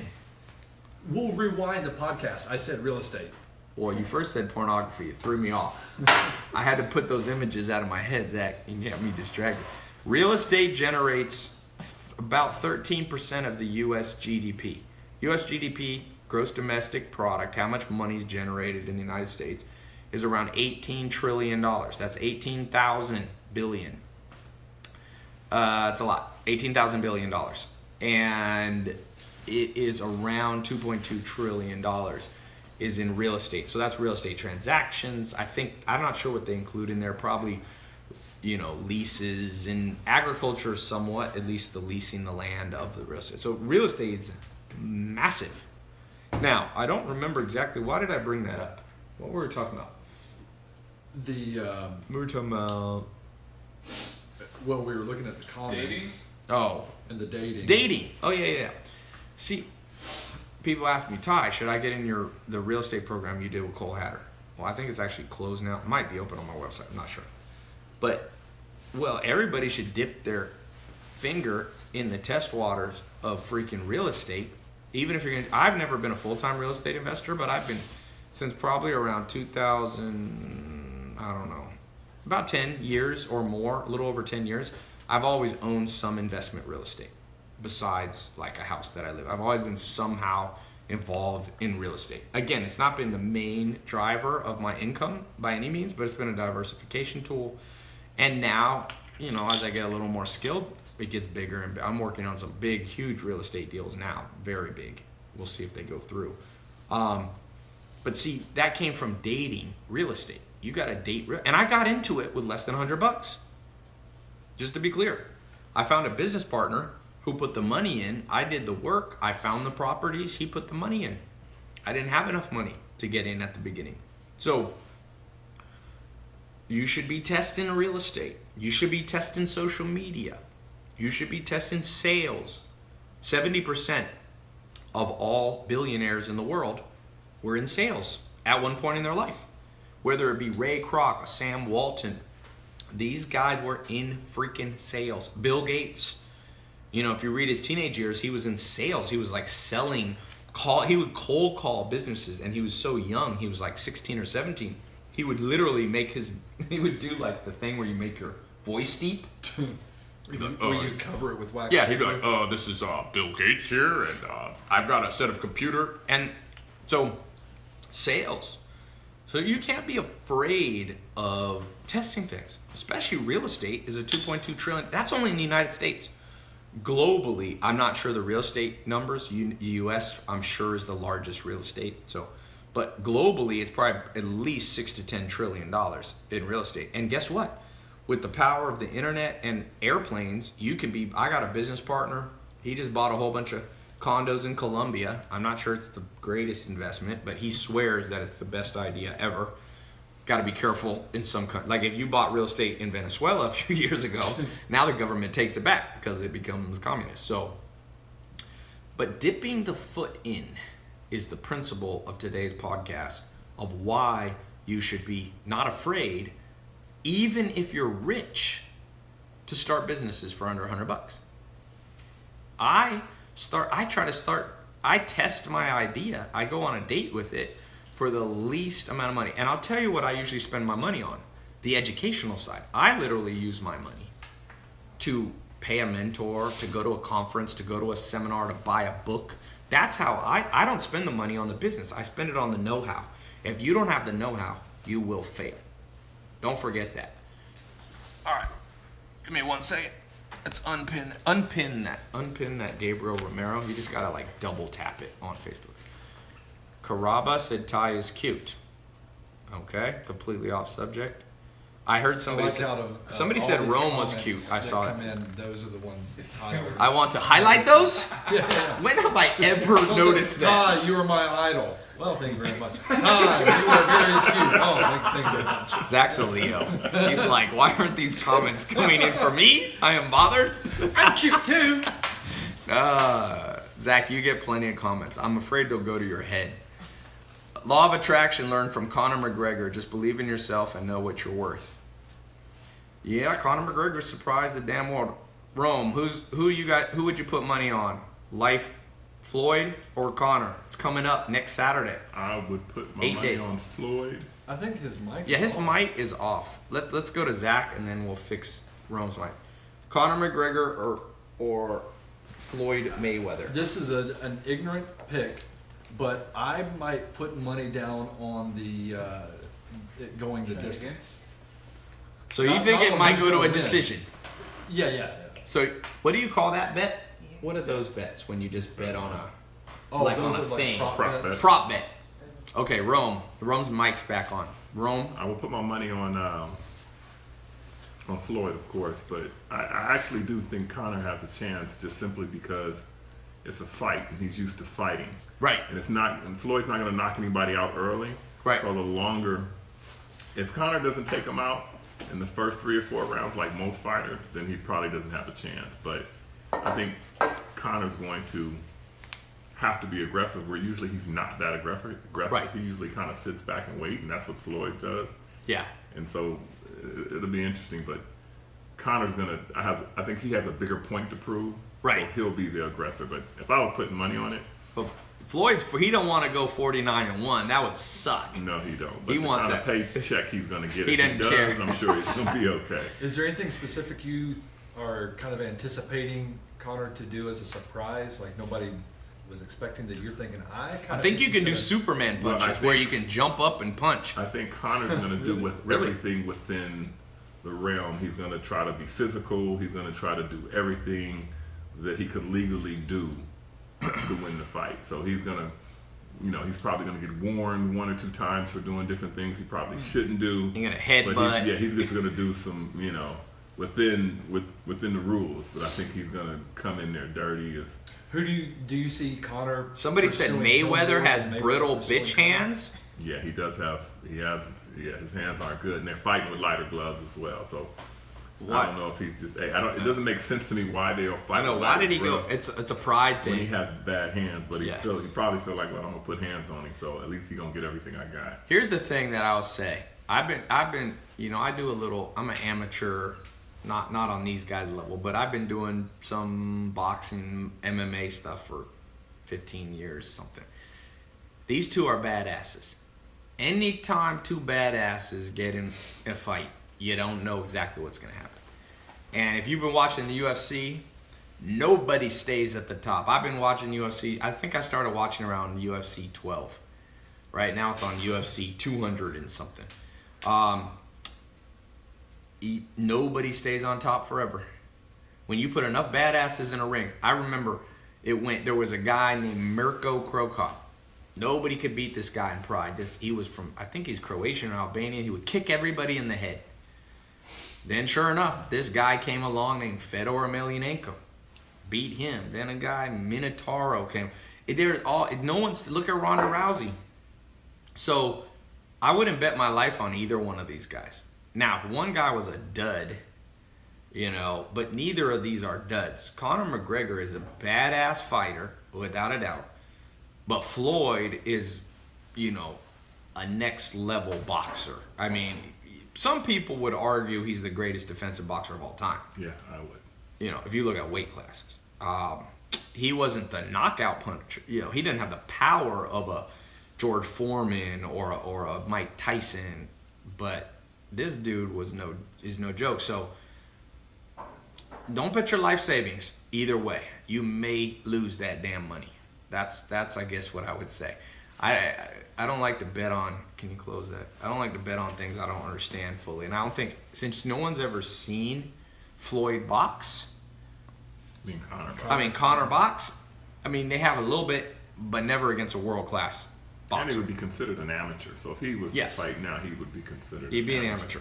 And even if he's better than an amateur, Floyd is the king of that weight class. And so If he beats Floyd, it won't be. It's going to be how he boxes. It's Yes. not going to be pure boxing. It's like I said, it's going to be a little bit of dirty stuff Yes. here, physical. Well, I think they there. got rules. I think he can do a flying Superman punch. I think you can, because in real boxing, you can't jump up and punch down. It's against the rules. And I literally read that they allow that. So, God, imagine if Conor McGregor comes flying out of the ring and just does a flying punch. Pop! Yeah, there would be more money changing hands. Well, the Illuminati's already decided who's going to win. And my gut is it's going to go the distance. That's what the Illuminati has. So you're gonna bet anything, Zach? You could bet $100, and then if that turns into 1,000, you could start 10 businesses using my methods. I will, and I got 10 business ideas up there. What's the best bit? If you had a gun to your head and you had to start a business, Zach, in the next 12 months that made $1 million, what business are you going with? For you had to do it. Within the next year, Yep. and it would have to make $1 million. Yep. I would say a production company or just getting a film done. I know I can. So you make a movie, a full Yeah, feature yeah. movie, Yeah, that could. or straight to Netflix. Netflix right now, for any of you movie makers, about $1 million is what they'll pay, even for just an average movie. Yeah. Especially if you have an A-list actor in it, or even like a duddy, an old A-list that used to be A-list. So the flat price they pay is $1 million. Yeah, that's for like the minimum. Yeah, so most every Like movie, then- one movie, and then not a it's- series, but one. just movie. one And movie. then it's theirs. You don't get anything. Yeah, you get else. no No royalties. royalties. Somebody said the porn industry is lucrative. Yeah, the porn industry ain't lucrative because people watch free porn, and these guys that monitor porn. That's, Isn't, I would. You know who? I actually know the guys that started most of the free porn in America. They're just business guys. They're in other businesses now. They sold. It's not a incredibly lucrative business. I want to know who of your followers still pays. Like, do you have anybody that follows that's actually a member to any of these websites that they get? It's like if bored of watching the 7-minute version, watch the hour and 20-minute or hour and 10 minutes. Here's a Get the full controversial question: Does porn increase crime against women? What would you guess? Because that's been a big. some correlation. There's been some argument that porn is increased crime against women. Why? I don't know, but just people say that.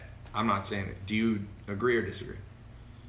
I don't see the correlation. I think if you are the type of person that commit a crime against a woman by watching porn, you're going to commit the crime against her anyway. I think that's an excuse. I just think that maybe that puts you over the top. But you were You're already crazy. you're already wired a little wrong if porn puts you over the top. So the scientific study I read said absolutely porn lowers crime against women. It's like weed. It makes guys that would be out trying to harass women just stay at home. Yeah, which Okay. is more relaxing. Same argument with video games. Yeah, do video games cause crime? And the odds are they don't.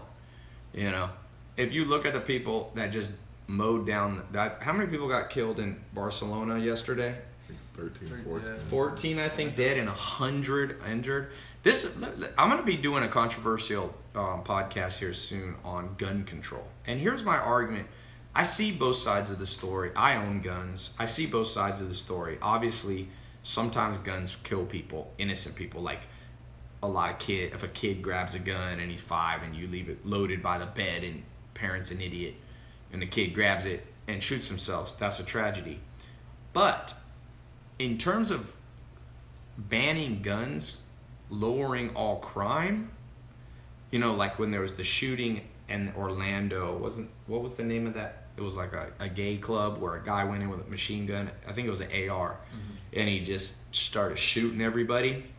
And people were saying, see, the problem is the AR. Well, guess what? They removed guns from Europe, right? They removed guns from England, removed guns from Spain, and people just switched to cars. In France, one dude took a van, remember that? And he killed how many people? More than Orlando. In terms of injury, he mowed down 100 people. Kids were slaughtered, run over. Now in London, everybody gets stabbed. You can't ban knives. You can't ban cooking knives. The guy had a cooking knife. So I'm not sure you solve the complete problem by just taking guns away from people. I don't think, common sense. But what's the benefit of having them? Like guns, I've been kind of going back and forth with myself on the whole gun thing, thinking about Charlottesville and I think it's you should be able to have a gun, but to open carry, I think that's a different thing, because I was looking at the whole thing in Charlottesville. But no one with guns did anything. It was the I know, car. I know, right? But they could have. Charlottesville could have been 10 times worse than what it was. One of the police chiefs had said the militias had better equipment than they had. Yes. And so. But they didn't. My point is, somebody should have had a gun and shot the guy who was mowing people down. Well, true, but I think the guy's windows was tinted, so you couldn't see the sides. You can only see what's coming at you. But say hypothetically, you know, a shot goes off. Just one shot goes off. Yeah. That could have created, you know, a snowball effect of hell. But I don't know if ever in American history where there's open carry, there's been big shootouts. Has there No, ever I'm been? just saying, but I don't think there's ever been like a confrontation with the police. I'm not talking about with like the militia or, Right. or the right versus the left or what have you. I'm talking about with the police. Right. Because the police stood down, Yeah. you know, and I'm not 100% sure why they stood down. I'm sure they were outnumbered, Yeah. but they just stood down. So Yeah, they're looking hypothetically- into that. They're trying Yeah, so to- say now the police know that these guys are armed, and they say drop your guns, and they don't drop your guns. Then what happens? Well, so at least I know that the white supremacist people had gotten a permit. So I think you have them there making sure, hey, if you're coming here, they're obviously you've been given permission. I think they're there to make sure there's no guns. They wouldn't allow They any had guns though. What do you mean? They had guns. You didn't see the guns? No. They had guns. The militia was there. They had guns. Yes, they actually. See, had how would guns. they, that's what I'm wondering. How on earth would they be able to get that in? Well, they if walk. it's- It if wasn't it's, like it are you wasn't talking like about a Charlotte? ticket. Oh, see, I thought It wasn't like you had to set get a up ticket to come in. They had a certain area that they were allowed to protest in. No. Well, they Oh. were supposed to, but what I read, everybody in Charlottesville scattered and went everywhere. So I'm just saying, if you look at people lie, but numbers don't. So if you look at the numbers, like a state like Texas, and I should research this because I don't know the answer, but most people who are talking about gun control don't know the answer either. But in Texas, where there's a lot more guns, is there more shootings or less? Chicago it's illegal to have guns, and I know there's a crap load of shootings there. And 9 people killed, I think, just last weekend. It's How did all these guns get here? Dude, guns is like drugs. That shit comes in from Mexico, comes in from manufacturing. Even if you, yeah, guns gonna come in. They're gonna come in like heroin. If you make guns totally illegal, criminals are gonna get guns. It's gonna come up. Criminals get them now. But I'm saying they come up. For example, heroin comes up from Mexico, and they literally drive it in cars right up the interstate, and they pack the car. Trust me, they'll be packing 9mm Glocks. They'll be the same AKs. So I feel like the problem, and I should study this more, but I'm just saying you got to learn how to think critically. So you just look around the world. One of the ways to be smarter is think globally in terms of look for patterns in other countries. So if we go to other countries where there is full gun control, do they still have problems? Norway has no guns, and their biggest crime of the last 5 years was a Norwegian taking a gun and going to an island where all the kids were and shot, I forget how many people. 70 something. 70 people. When's the last time someone in America shot 70 kids? Once or twice? Well, think of this. America has 330 million people. Norway has 5 million. So that means if you can't, if it's happened once in Norway and it's only 1/40th or 1/30th, 1/60th of the size of the United States, that means their gun problem is way worse. They've had more people per capita killed by guns, and they got no guns. It was 77. 77. And I think it was kids. I've never heard in America of 77 kids killed. Have you? So the basic problem is, and maybe I'll talk about this to kind of end this podcast for the last half or whatever. You got to know how to read people. My biggest mistakes in life have always been from the same thing. From misreading and trusting the wrong people.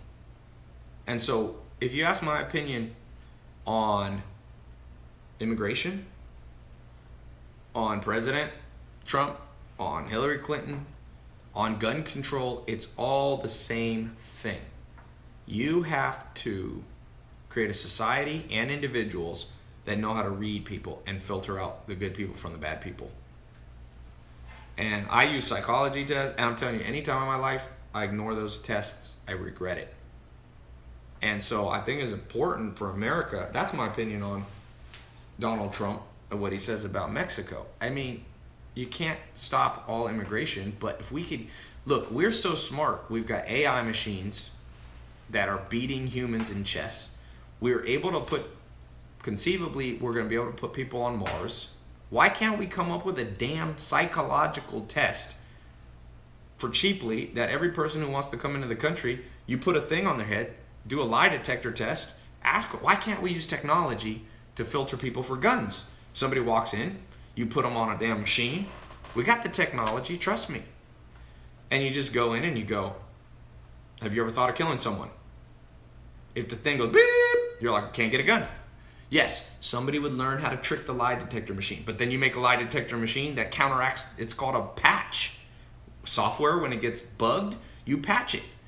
So you just have people, we're smart, we are smart enough. There's tests like that already exist that no one uses. So I think they should do it for presidents. I strongly believe presidential candidates should be psychologically tested. I don't think Donald Trump or Hillary would have passed a test.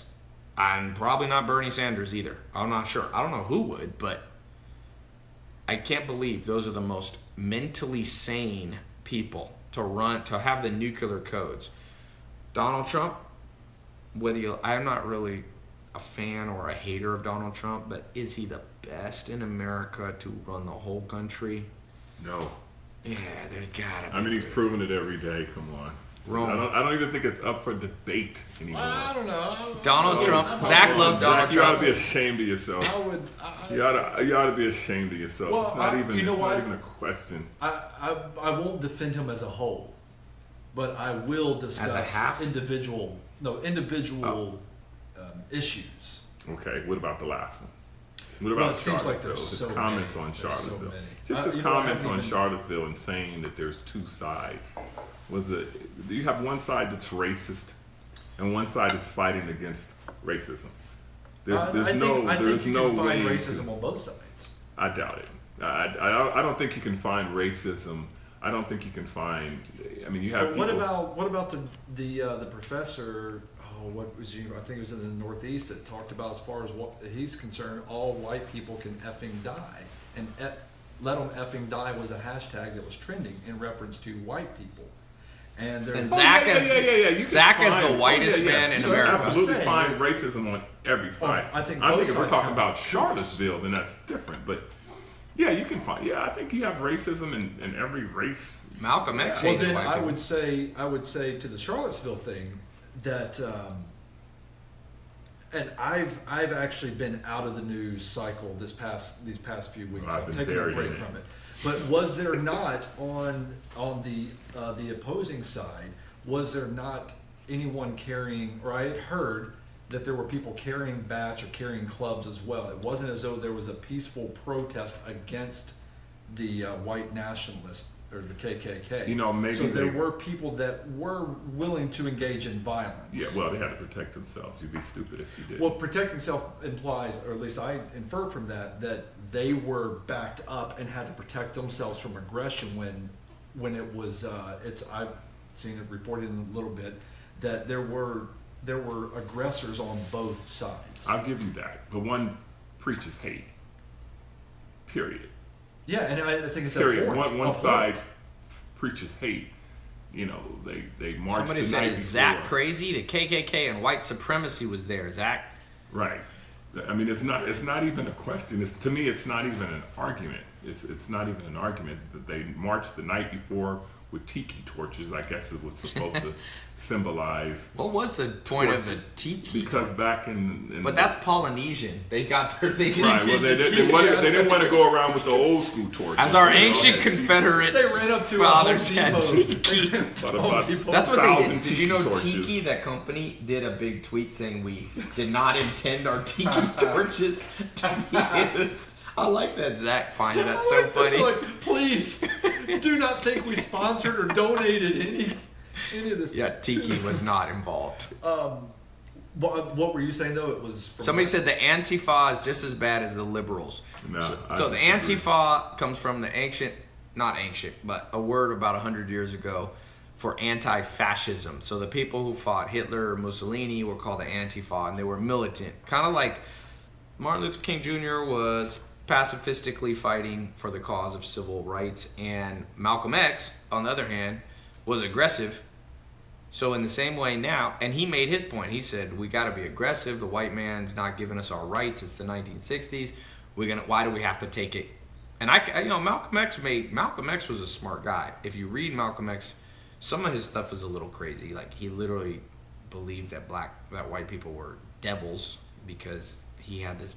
Anyway, it was a little bit crazy. But on that point of being a militant activist, that's what the Antifa or the far left is saying. They're saying we can't sit back. Look, Confederate statues are still standing. Look, people still going around saying black people shouldn't be able to drink in the same water fountains as white people. And so I can see, I will say this, Donald, I agree with Rome. Why would I don't understand, going back to what I said, why would Donald Trump make it into an issue? Here's why. Now listen, I am not, I have prefaced it. I've been out of the cycle for a few weeks, but making an issue I think would stem from the narrative that there was peaceful protest on one side and all the aggression came from the KKK, the white nationalists. And I think Donald Trump was saying, at least what I took from it is, listen, there's accountability here and it's not just on one side. Right. But so I'm not going to come out and just say one side is evil. And I don't think by saying there was aggression on the other side, I would say that, and in no way would I ever condone or support white nationalists or the KKK. It was a dog whistle for Donald Trump. That's why David Duke immediately responded. But he's disavowed. But here's the thing. Now we're told with, let's say, Muslim extremism, we're told, hey, listen, don't allow these extremists to sully a whole group of people. Sure. And I think that should also be the same. I think we can say the same, afford the same opportunity to someone like a Donald Trump. Just because David Duke goes, thank you, Donald Trump, or we believe in Donald Trump, I don't think means that Donald Trump is okay with that, or that right, it doesn't prove. But it's not a great thing if and if Donald Trump KKK. disavows it, That's if something he as says, a "Wait leader of minute, the free listen, I'm country, not you're gonna-" supposed to disavow that right off top. You're supposed to disavow who it is, white nationalists, Nazis, KKK. You're supposed to do that immediately. A person died from that. I don't quite understand. Why are they Nazis? That's like the least I could. The KKK, Ku Klux Klan. You can understand that people in the South, because I lived in the South. When I moved to North Carolina, we drove to this town called Hillsboro or something, North Carolina, and there was a state sign that said, "Oh no, it was welcome to," I forget, but it said home of the Ku Klux Klan. They literally used to be a sign in North Carolina when I was a teenager, that still said, "Welcome to Hillsboro, home of the Ku Klux Klan." It wasn't Hillsboro, it was one of the cities. So you can not excuse it, but you can see why Americans in the South could, because some of their grandfathers were in the KKK. But since when do Americans like Nazis? Nazis are the least American thing in the world. I think that shows the stupidity of the Nazis? white nationalists throwing on the Nazi I think they flag. all thrive They in don't hate. understand. I'm like, think didn't they it's- see Indiana Jones and the Temple of Doom? No, Indiana Jones. What is it? The Raiders. Last Crusade. No, the Raiders of the Lost Ark. The Nazis get annihilated by the tabernacle. What is it? The Ark of the Covenant. The Ark of the Covenant. No, to be a Nazi is insane. I mean, to be KKK is insanity, but it's American insanity. Nazi is German insanity. So What's funny is it's the Weird. National Socialist. that's what Nazi stands for. Yeah, and yet you've got a lot of the fringe right who are obviously That hate the socialists. Yeah. I know. I don't understand. That's what I'm saying. I think it reveals their People are ignorance of history stupid. and Somebody said, "Where is the big wall that Trump said he's going to build?" Where's the big wall? Where's healthcare? Where's anything? Let's talk a little bit here on. I said I was going to talk about something at the end. What was it? I'm testing Zach. I think I wrote it down somewhere. Zach's looking in a brochure of a health supplement. Zach, you're supposed to be my right hand man. Zach's looking in a antioxidant bottle. Oh yeah, there was one more thing that Oh, really? you had said. Yeah. That's what I already said. That you were gonna, Zach goes, "What you said is there was one more thing you were going to say." and you wanted to say it at the end. I think. That's so helpful, Zach. The $100 money start or business starter, the tearing down of the statues, wasn't Conor McGregor, Floyd Mayweather, I don't think. No, it was a business thing we were going to talk about. Gun laws. I already talked about that. Somebody said Google it, Ty. What was I about to say? Tell Ian Simmons, it's all good. He's asking why I'm not in the frame. Why you're not in the frame? Don't take it personal. It's all good, Ian. Somebody's going to make... Good looking out, Ian. That's because Mel and them are supposed to be running this, not me. Mel, people are accusing you of Sam of being racist. Oh, it's all good. Don't put that on me, Ricky Bobby. I'm not running the camera. Someone said, because he is black. No, that's not why. No, that is not why. Oh, real estate? Yeah. Talk about exploring space. Here, let's do a final question and answer. I'll answer any question that's intelligent. If you're dumb, you can keep your question. You gotta love the music. Thoughts on various zodiac signs. Such a good podcast. I've been attentive. Oh yeah, we're gonna be giving away this iPhone 7 here soon. What about the contest? Don't worry, that comes at the end to people who pay attention, because I'm gonna bring up some point that I talked about. So if you just didn't pay attention, I hope it's not what else was I going to talk about.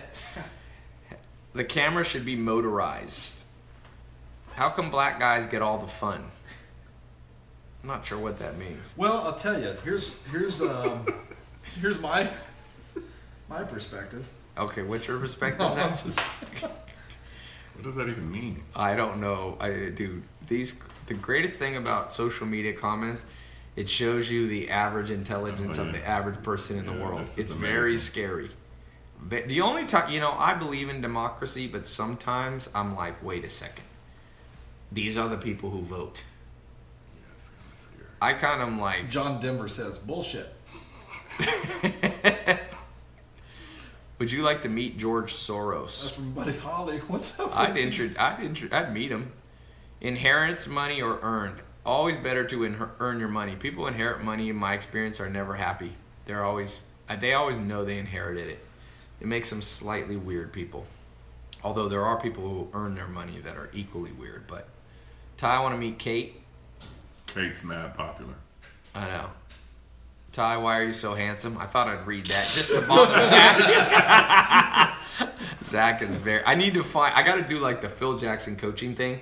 You got to do the sandwich for every nice comment. Somebody give Zach a compliment, please, so I can read it out loud. No, I don't need. Zach need needs placated. it. Zach is hot. Somebody said, "Where is Kate?" Is that what they said? Zach is hot. Yeah, Crossfire Detroit. Hello, Crossfire Detroit. From the Devil's Biting. Zach got the Crossfire Detroit. Remember that song? It's so cold in the D. Yeah. Man. Do we supposed to Keep it peace. It's all. I forget how it goes. Zach is pretty. Zach, you're a hunky. Zach is a dope fluffer. I like. Talking about that sandwich comment thing from Phil Jackson, everybody should watch Norm Macdonald as he has to give his son a sandwich compliment on YouTube for the Norm Macdonald podcast. Just watch that opening. Zach It's hilarious. loves a guy named Norm Macdonald. For all of you never heard of Norm Macdonald, if you ever met Zach, at least once a day, two things would be brought up. Seinfeld. Everything in life is related to a TV show. Some of you don't remember. Well, I don't remember it. That shows the genius of that show. Is that you remember it. no? Is that That you're genius. what was right? going on? You could apply it throughout your life Okay. all the time. You could. Why reference the an hell is episode. Zach wearing shades? That is a great. Zach has been wearing sunglasses. So let's talk about procrastination.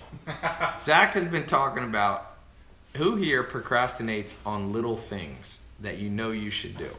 I will tell you there is one danger. One of my favorite quotes from Warren Buffett is, "The chains of habit are too weak to be felt until they're too strong to be broken."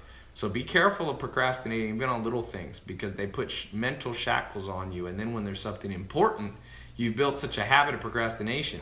So Zach, That's true. you need to stop procrastinating with the glasses. I actually went and did the eye exam today.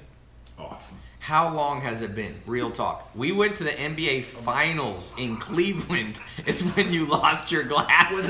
Was that long ago? Yes. Zach lost his driver's license. Zach, I told Passport. Zach. Here's my theory of Zach. That's Zach okay. needs to get a mail order bride.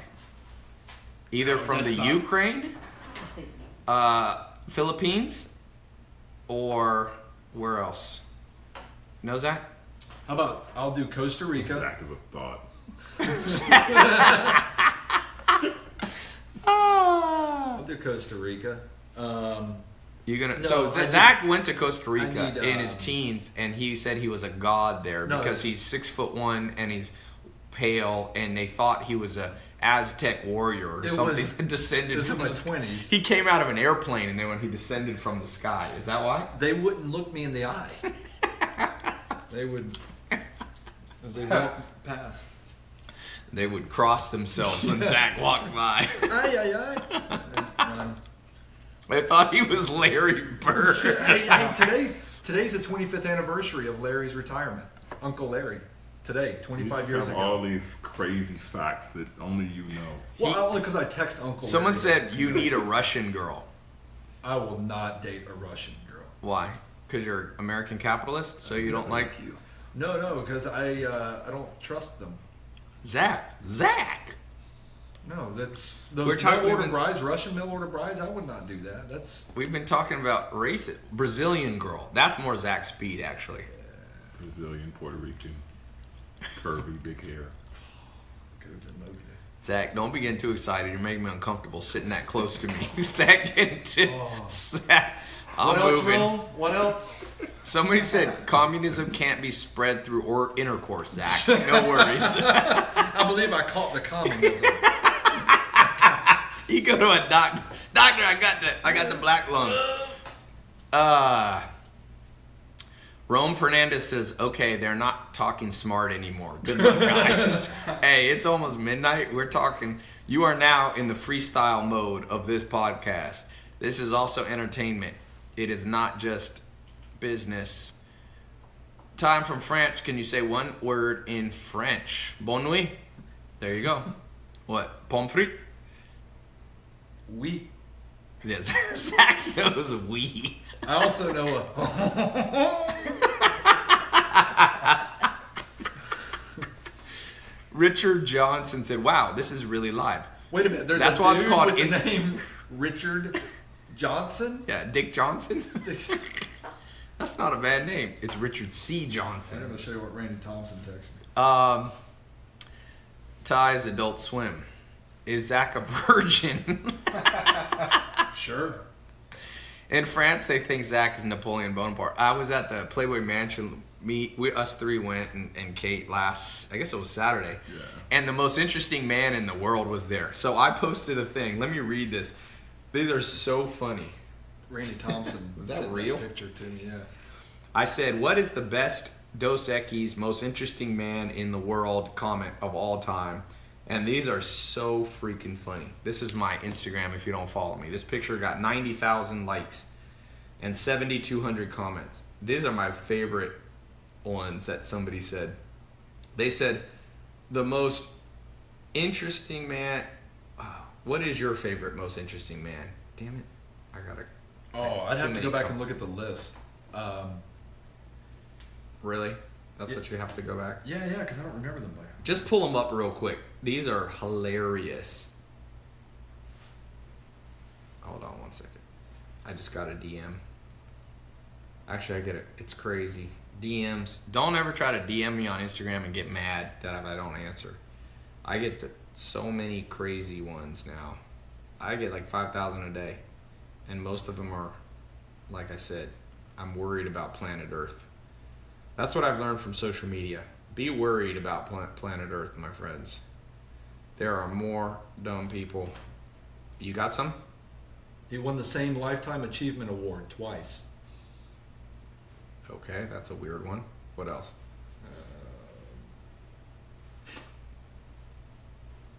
There's He once parallel parked a train. no, that one's stupid. Come on.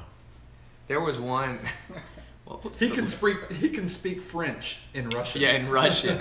He lives vicariously through himself. He I like once warned a psychic, turning the tables on pseudoscience since 2007. Yeah, what was the vicarious one? He once lived vicariously. Damn it. Yeah. Can't find. Zach, what website did you go to? I'm worried about Zach The sometimes. most interesting man in the world. Well, it's not a very good website. You know what's amazing skill that'll help you a lot? Being good at Google. Did you know that if you He put gave his father the talk. Did you know if you put apostrophes around a word in Google, it'll only search for that exact word? Did anybody know that? A little practical tip. We got 5 more minutes. Okay, let's give away this iPhone. Any other good ones, Zach? Well, I don't know. Let me not see. been- Zach has the worst sense of humor sometimes. Okay. Yeah, when he drives a car off the lot, its price increases in value. That's a good one.